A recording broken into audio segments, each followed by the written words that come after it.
Hoje nós temos como palestrante, né, o nosso querido amigo, trabalhador da casa também, o José Lindsmaier, conhecido como Zé.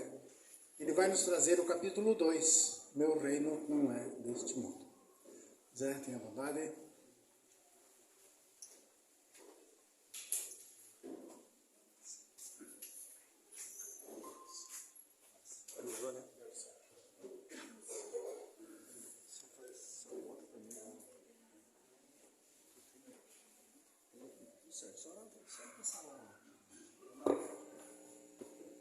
Boa noite a todos. Sempre uma grande alegria, uma grande satisfação, um imenso prazer estar aqui. Minha casa nativa, vamos dizer assim, né? Eu iniciei o Espiritismo aqui nessa casa. E quando a gente retorna a casa, sempre dá um sabor de saudade, de estar trabalhando de novo aqui, estar recebendo esse pessoal, esse acolhimento, essa forma de tratamento que a casa consegue deixar para a gente. Eu vou falar para vocês hoje, conforme o regulamento da casa, né, sobre o capítulo 2 do Evangelho segundo o Espiritismo, que o Kardec denomina Meu Reino Não É Desse Mundo. Esse tema, ele vem de um diálogo de Jesus com o governador da Palestina na época, Pôncio Pilatos.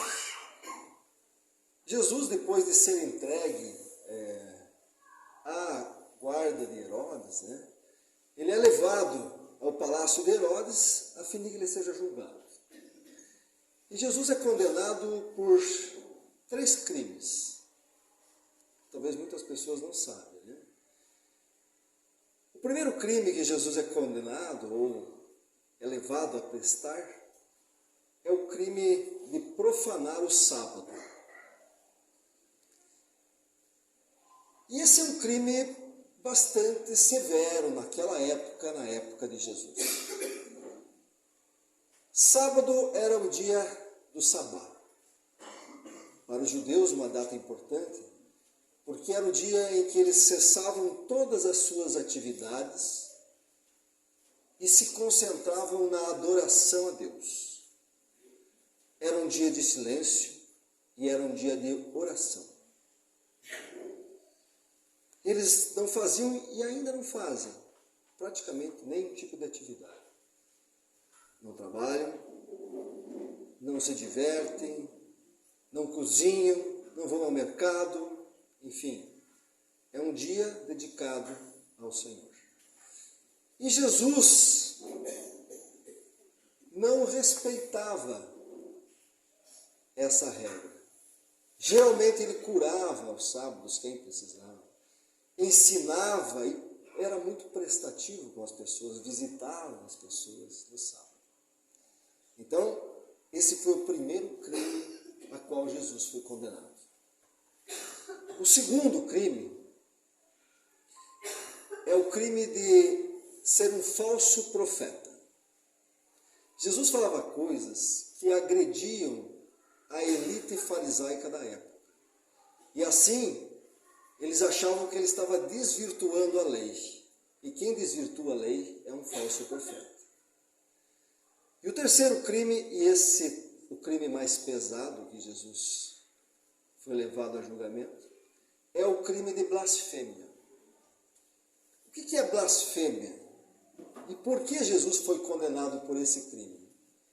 Porque ele se dizia e declarava-se o Messias, o Cristo.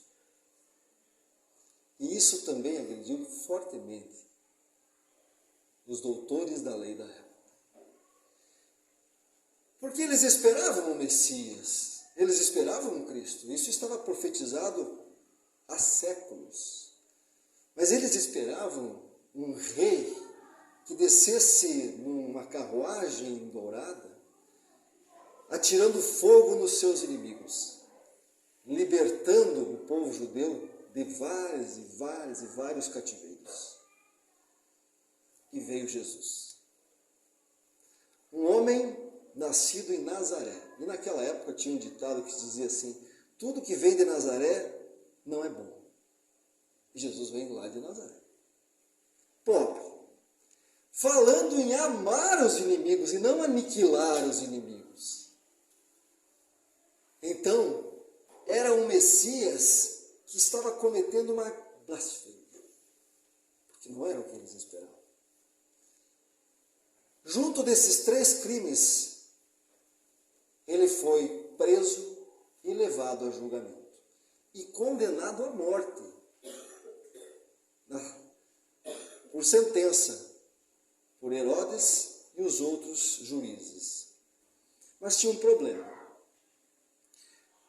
Os judeus da Palestina eram dominados pelos romanos, eram os romanos que tinham ali o seu império. E eles não tinham autoridade para matar ninguém.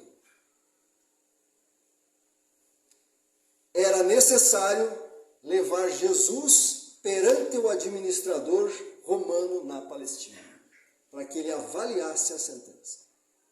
E aí Jesus vai se encontrar com Pilatos. E isso está no Evangelho de João, no capítulo 18. Esse diálogo que Jesus tem com Pilatos. Eu contei para vocês os crimes de Jesus perante os judeus. Mas quais seriam os crimes de Jesus perante os romanos, para que Pilatos o condenasse à morte? Basicamente, Jesus cometeu apenas um delito dentro das regras romanas. Ele incitava o povo e causava desordem. Ele aglomerava as pessoas. E isso, num regime de repressão, é perigoso. É perigoso. E também ele se dizia rei, o Messias. Ou seja, um líder dos judeus. E isso para os romanos também era perigoso, porque esse líder podia levar a uma revolução. Então o que preocupa Pilatos nesse diálogo é se Jesus é ou não é um líder perigoso. E é essa a primeira pergunta que ele faz a Jesus. Ele pergunta: és o rei dos judeus? E a resposta de Jesus é a seguinte: meu reino não é desse mundo. Ou seja, ele não retira a sua autoridade. Ele não diz que ele não é rei. Apenas ele diz: meu reino não é desse mundo. E ele continua dizendo: se o meu reino fosse desse mundo, é certo que os meus ministros teriam impedido que eu caísse nas mãos dos judeus. Mas o meu reino ainda não é desse mundo. Ainda. E continua. Não nasci, nem vim a este mundo, senão para dar testemunho da verdade. Aquele que pertence à verdade, escuta a minha voz. Bom, o primeiro comentário que a gente tem que fazer aí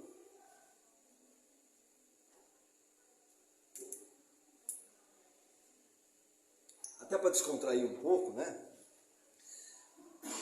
É nessa palavra que ele diz assim: se meu reino fosse desse mundo, é certo que os meus ministros teriam impedido que eu caísse nas mãos dos judeus. Quem será que são os ministros de Jesus que ele cita aqui? Vocês já pararam para pensar? Quem será que é? Porque a literatura espírita, ela traz alguns acontecimentos que mostra essa assessoria que Jesus tem para administrar o nosso planeta. Assim como acontece no micro, claro que acontece no macro. Se você tem numa prefeitura, por exemplo, um administrador, vários secretários, vários chefes, assim também funciona a nível da administração de um planeta. Isso funciona no Estado, funciona numa federação e assim por diante. Então Jesus tem delegados, ele delega funções. Esses são os seus ministros. Vocês já pararam para pensar quem são os ministros de Jesus que administram o nosso planeta? O quilate, a envergadura espiritual dessa galera? Vocês já pararam para pensar? Já pararam para pensar quem que é o chefe de gabinete de Jesus? O cara talvez tenha 1 bilhão de anos na nossa frente, assim, mais ou menos. O chefe de gabinete é o cara que faz, né? Cuida da agenda, tá do ladinho ali, ó. Hoje você tem uma reunião lá com o Cristo de Marte. Tá marcado? Não, tá tudo certinho. Tá vendo? É o cara que redige os discursos. Esse é o chefe de gabinete. Vocês estão entendendo? Quem é que está cuidando de nós? Esse é um dos ministros que Jesus falou aqui. Esse pessoal está milhões de anos na nossa frente. Nós somos infantis perto da qualidade, da intelectualidade que esse pessoal tem. O estagiário que trabalha lá, com certeza, deve ter pelo menos 1 milhão de anos a mais que eu. Pelo menos. Que trabalha com Jesus. O estagiário. Eu fico imaginando, eu fui secretário de saúde aqui, eu fico imaginando o ministro de saúde de Jesus, né? Que dá uma viajada assim, né? Vai implantar um plano de saúde para a saúde física dos humanos. Projeto 500 anos. 500 anos. Porque lá não é 4 anos, né? Essa administração não tem mandato de 4 anos. Então os projetos para nós, que eles idealizam, 200, 500, 1000, 10.000 anos. Os projetos que eles começaram há 10.000 anos atrás, está começando a dar resultado agora no nosso planeta. Já pararam para pensar nisso? Esses são os ministros que Jesus fala aqui.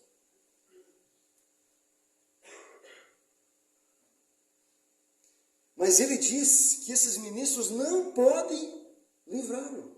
Que interessante, né? Com todo esse poder, com toda essa, né, com todo esse conhecimento, eles não podem salvar Jesus.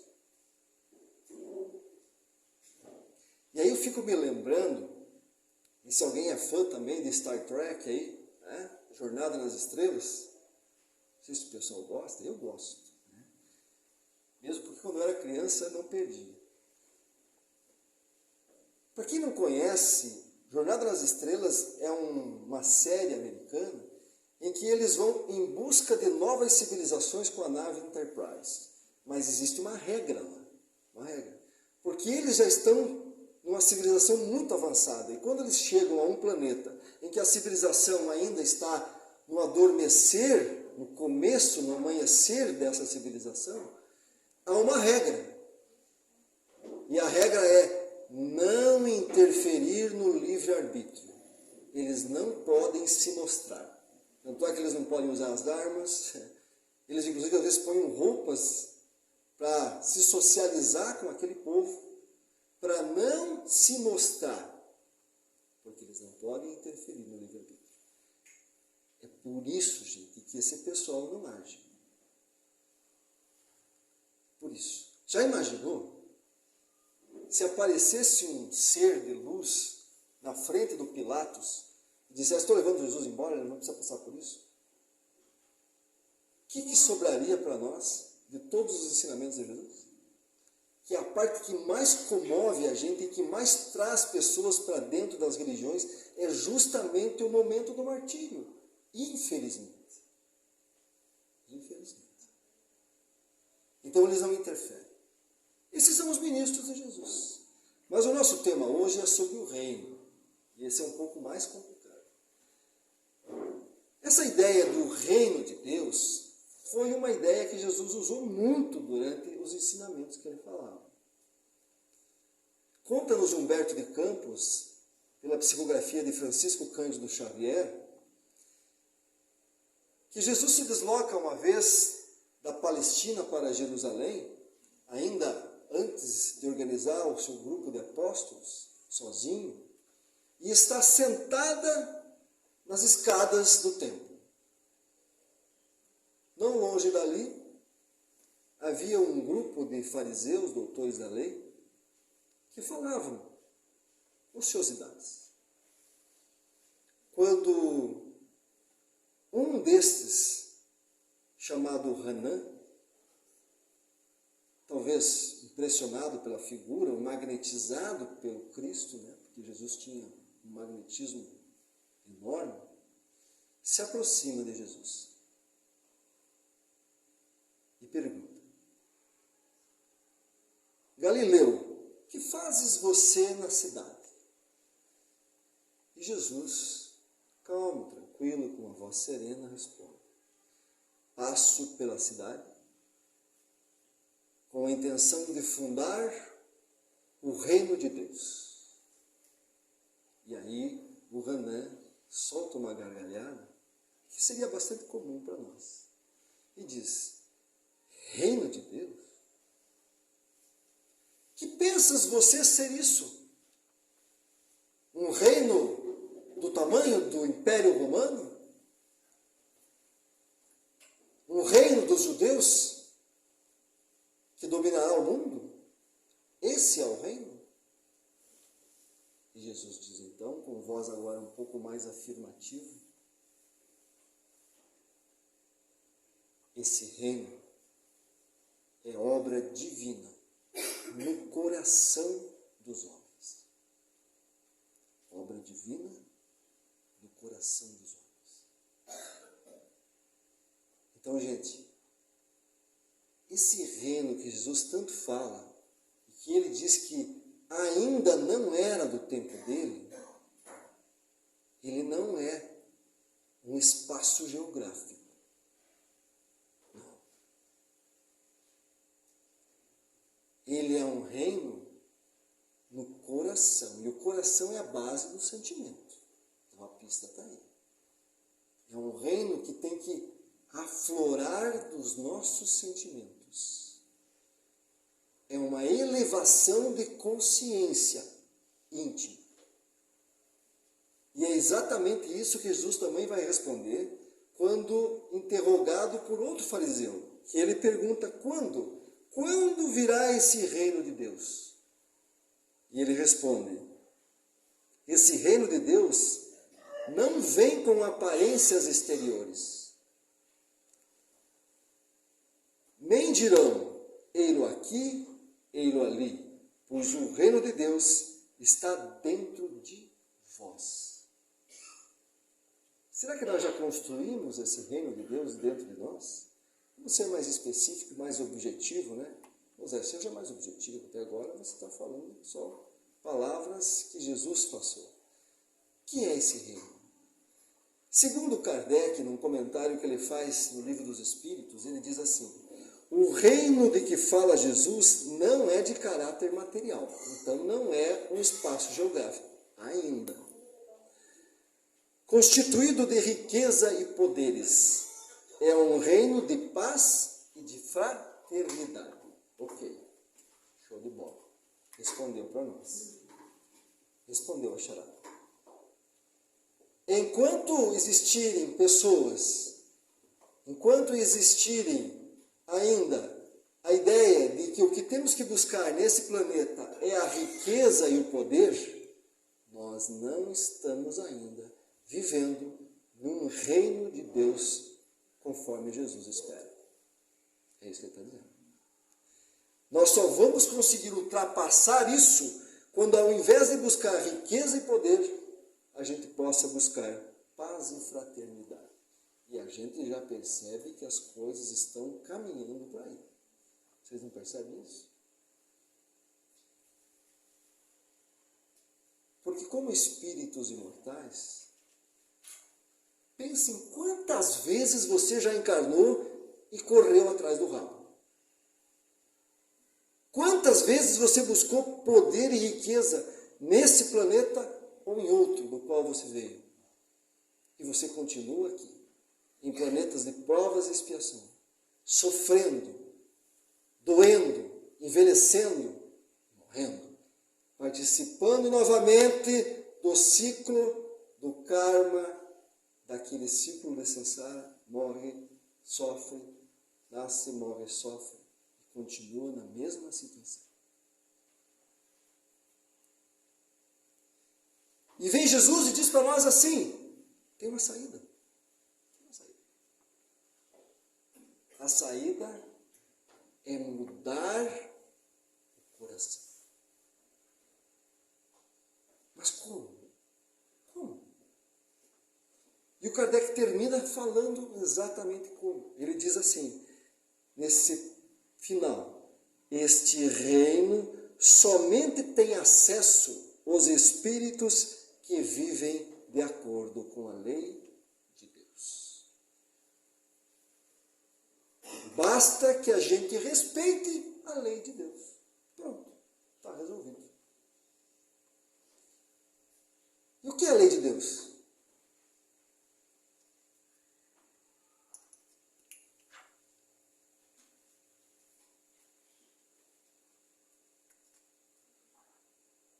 Quando eu falo lei de Deus, o que vem na cabeça de vocês?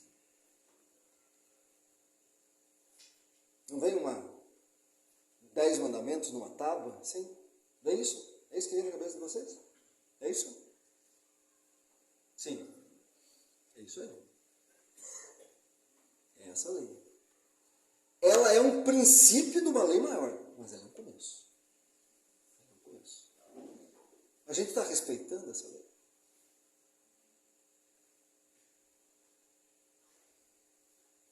Porque talvez para nós ela já esteja um pouco ultrapassada. E Jesus mesmo dá uma nova refilmagem para essa lei. Porque o que é essa lei dos 10 mandamentos? Pare um pouquinho, vamos analisar. Os 3 primeiros mandamentos, o que é? Relacionados a Deus. Primeiro mandamento, amar a Deus sobre todas. Vamos lá, gente, vocês são católicos como eu, fizeram catequese, vamos lá. Amar a Deus sobre todas as coisas. Segundo, não utilizar o seu santo nome em vão. E o terceiro é guardar um dia para o Senhor, né? Então esses 3 primeiros são relacionados a Deus. Dizem respeito a Deus. E os 7 posteriores falam em relação ao próximo, ao outro, né? Não roubar, não matar, honrar pai e mãe, não desejar o do próximo. Então, os 7 posteriores são dos outros. É o nosso relacionamento com os outros. E Jesus, perguntado pelo fariseu, como é que eu faço para entrar nesse reino de Deus? Ele diz assim, segue os mandamentos, ele falou. Segue os mandamentos de Deus. Ele diz, mas eu já cumpro eles. Qual seria o maior de todos os mandamentos? E Jesus diz, amar a Deus sobre todas as coisas e o próximo como a ti mesmo. Ele resumiu. Amar a Deus sobre todas as coisas é os 3 primeiros. E amar o próximo como a ti mesmo é os outros 7. Viram como é simples? Então é fácil, gente. É só amar a Deus sobre todas as coisas e o próximo como a ti mesmo. Amar a Deus sobre todas as coisas não é difícil de fazer. Não é. Mas e o próximo? E o próximo como você ama você? Esse é mais complicado. Esse é bem mais complicado.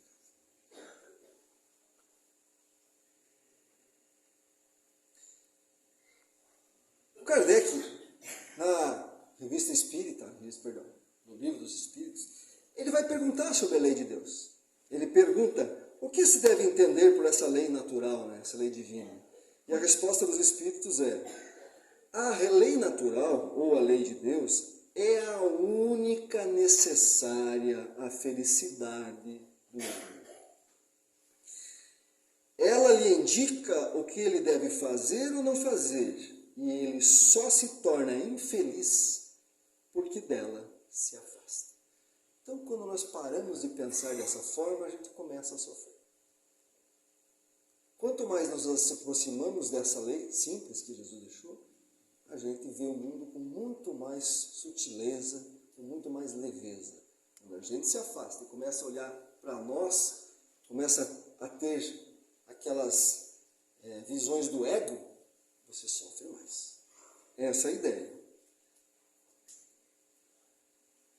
E a partir do momento, e é isso que Jesus fala lá no começo, que a gente conseguir entender praticar e se comportar conforme essa lei, nós podemos acessar mundos felizes. Ou talvez transformar o nosso mundo num mundo feliz. Podemos acessar, pós-morte, esferas superiores felizes. E podemos parar com esse karma de voltar e voltar e correr atrás do rabo. Essa é a mensagem de Jesus. E o Kardec vai trabalhar muito bem isso numa história que é imemorável, que eu acho que todos vocês conhecem, que é a história dos anjos decaídos. Já ouviram falar? Não? Ouviram falar dos anjos decaídos? Aquele pessoal de asas, né? Que caiu aqui na terra e só faz o mal. Vocês já ouviram falar deles? Reino de Deus não é lugar de anjo decaído. E isso está explicitamente explicado na Gênesis, na Bíblia, numa passagem que fala sobre Adão e Eva comendo a maçã. Gente, isso aqui é simbolismo. Isso aqui é uma parábola. Jesus explicava várias coisas a respeito de mundos por parábolas. Isso aqui é uma parábola. Primeiro que a maçã nem existe na Bíblia. Vocês sabiam disso? Não tem maçã nenhuma na Bíblia. Em Gênesis, não. A maçã veio bem depois. Quando começou a criar as artes, aí eles precisavam de um fruto. Aí eles criaram isso. Mas a Bíblia não diz que é maçã, não. Lá está dizendo assim, Gênesis. Então o Senhor Deus, veja que pegadinha boa, fez nascer do solo todo tipo de árvores agradáveis aos olhos e boas de alimento. E no meio do jardim estava a árvore de vidas. Veja, ele fala que lá no meio do jardim, vocês sabiam que tinha duas árvores? Não tinha só a árvore que a árvore comeu a maçã, tinha mais uma, que era importante. A árvore de vidas. E ele fala que a árvore de vidas está lá, ele localiza ela, está lá no meio do paraíso. Essa está lá. E ele diz, e a árvore do conhecimento do bem e do mal? Essa ele não conta onde está. Essa não pode ser. E continua. O Senhor Deus ordenou ao homem, coma livremente de qualquer árvore do jardim. Ou seja, você pode comer de infinitas árvores. Qualquer fruto que tiver. E olha que infinito é bastante. Infinito é pra caramba. Mas não coma da árvore do conhecimento do bem e do mal. Porque no dia que dela comer, certamente morrerá. Vocês já viram isso aí, né? Que Deus sacana, né? Põe uma árvore com uma fruta gostosa dessa na nossa frente e diz, não come. E que nem dizer para a criança, olha, não faça. E a nossa vontade, a curiosidade e tal. Mas por que será que Deus fez isso? Sabe quem é que responde? A serpente. Olha só que interessante. A serpente resolve o problema.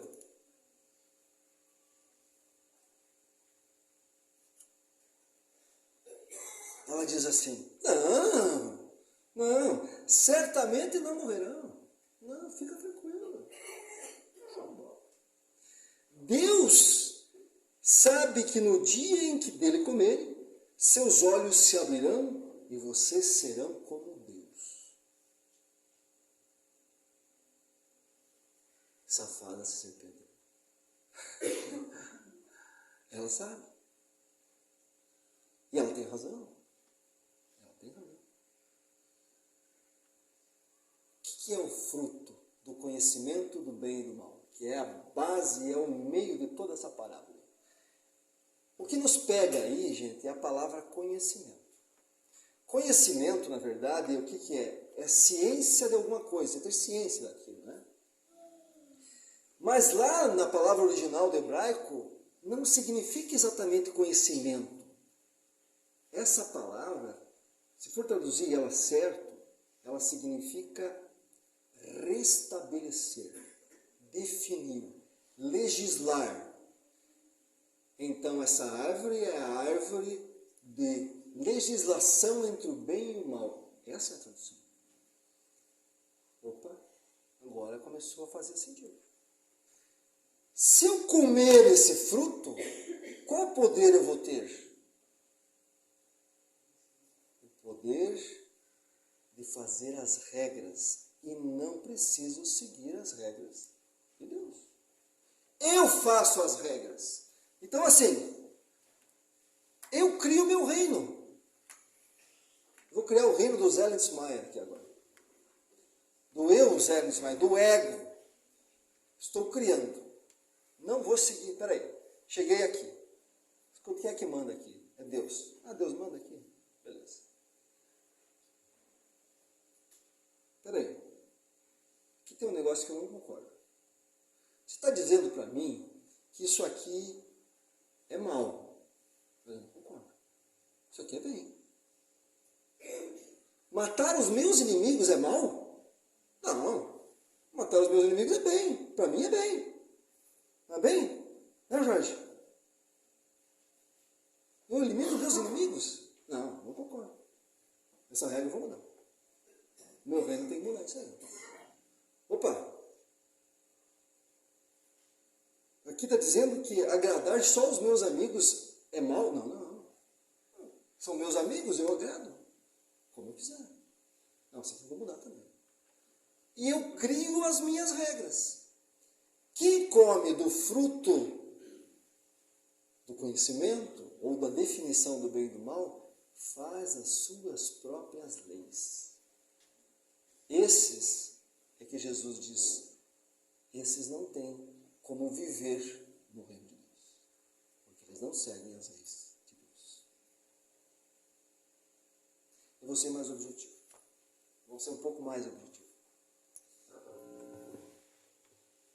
Roubar a merenda de 5.000 criancinhas de uma escola é bem ou é mal? Mal? Depende. Se o dinheiro vier para mim, é bem. Posso comprar uma mansão, posso comprar um iate, posso viajar para o mundo, posso tomar uns vinhos caros, comer comida boa, carro importado. É ótimo!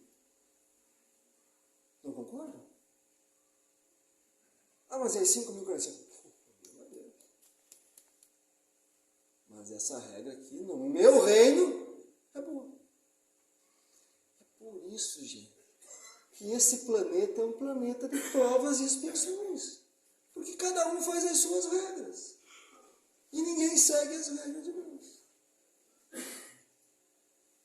Todos nós aqui estamos nesse planeta porque em determinado momento a gente resolveu comer o fruto.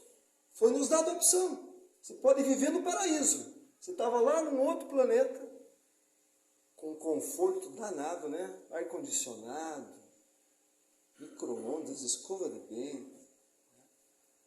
De repente ele te traz uma proposta. Olha, você só não precisa querer trazer tudo para você, acumular as coisas para você, ser um tipo de um buraco negro. Eu atraio até a luz para mim.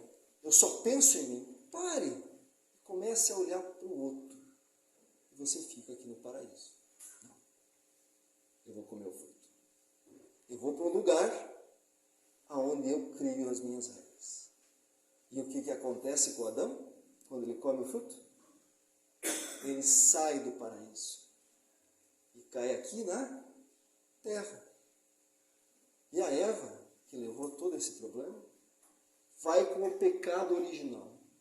Já ouviram falar no pecado original? O que é o pecado original? Esse povo que veio das estrelas para cá, e nós fazemos parte dele, viemos com um pecado da nossa origem. Porque nós escolhemos vir para cá. Escolhemos fazer as regras. E não seguir as regras de Deus. Não seguir as leis de Deus. E não viver num reino de Deus. Mas Jesus diz, por enquanto. E aí vem a pergunta, que é a pergunta mais importante da noite. Você pode viver assim para sempre? Fazendo as regras? Pode.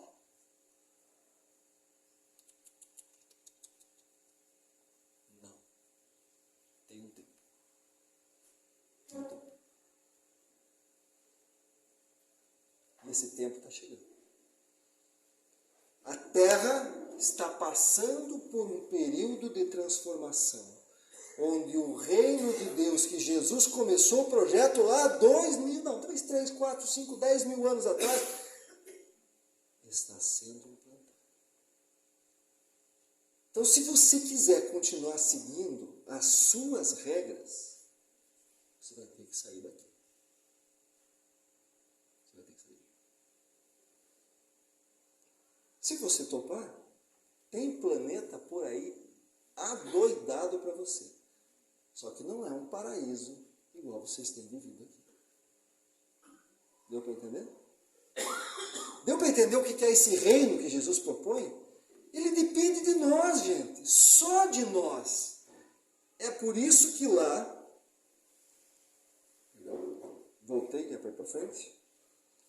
Quando o Kardec fala sobre os anjos decaídos, ele vai dizer assim, ó. De acordo com o ensino dos espíritos, foi numa dessas grandes imigrações que está acontecendo agora, ou se quiserem, numa dessas colônias de espíritos, vinda de outras esferas, que deu origem à raça simbolizada na pessoa do Adão.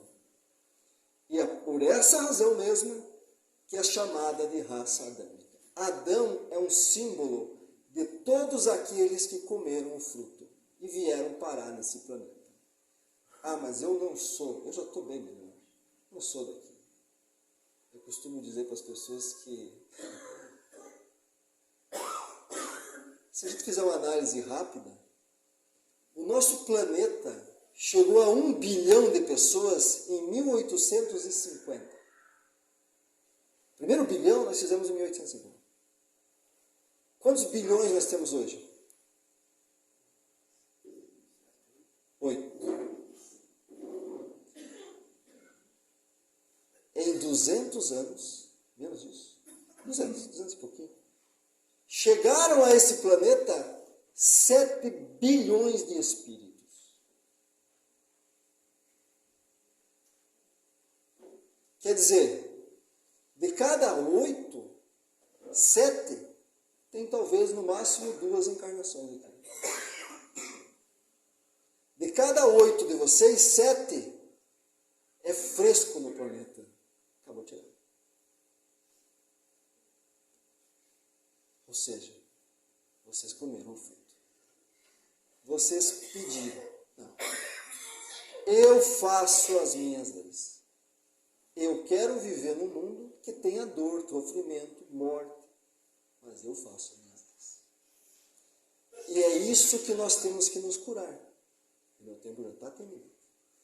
É disso que nós precisamos nos curar. Nós precisamos aprender a olhar para o nosso próximo, para o nosso outro, com a mesma afetividade que você cria as coisas para você. E deixar de se segurar com ele. Essa é a missão de Jesus. É para isso que ele veio. É para isso que ele usou esse corpo difícil que nós temos aqui, para nos dar esse recado. Jesus veio à Terra, por ele mesmo falou para Pilatos. Foi ele que falou para Pilatos. Jesus veio à Terra para instruir a humanidade sobre a lei do amor, que é a que resume a lei de Deus, a lei do amor. Não nasci, nem vim a este mundo, senão para dar testemunho da verdade. Qual a verdade? Qual a verdade? Que o que nos faz evoluir é o amor. Muita paz a todos.